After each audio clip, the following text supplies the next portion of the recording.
Bahan-bahan yang diperlukan ialah bekas yang lebar dan rendah dan span yang sesuai dengan bentuk bekas. Kita juga perlukan daun yang pelbagai saiz Dan juga bunga-bunga yang pelbagai warna dan bentuk. Jom mulakan.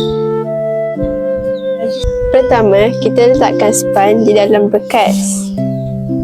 Kemudian kita letakkan baut yang paling besar di kanan dan kiri span. Pastikan ia tidak terlalu ke atas. Kemudian, ambil daun yang bersaiz sederhana dan letakkan di bahagian depan dan belakang span untuk menutupi span. Kemudian, letakkan bunga utama di bahagian tengah span. Kemudian, letakkan bunga di penjuru span. Pastikan letak 45 darjah.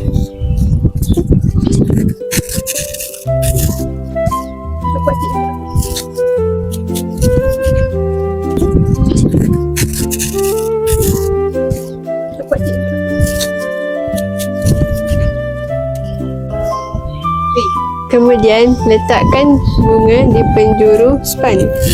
Pastikan letak 45 darjah.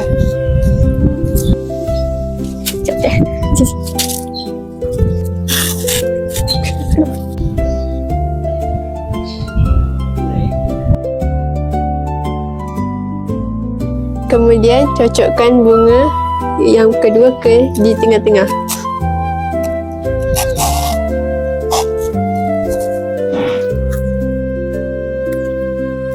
Akhir sekali, letakkan bunga ketiga di ruangan kosong. Pastikan bunga yang sama jenis tidak diletakkan bersebelahan.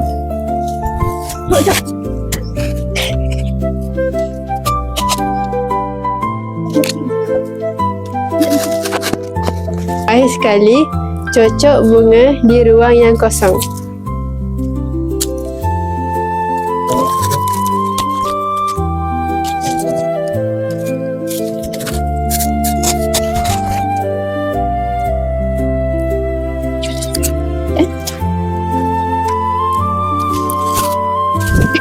Akhir sekali, letakkan baby bath di bahagian depan dan sisi bekas. Depan tu ada kompor.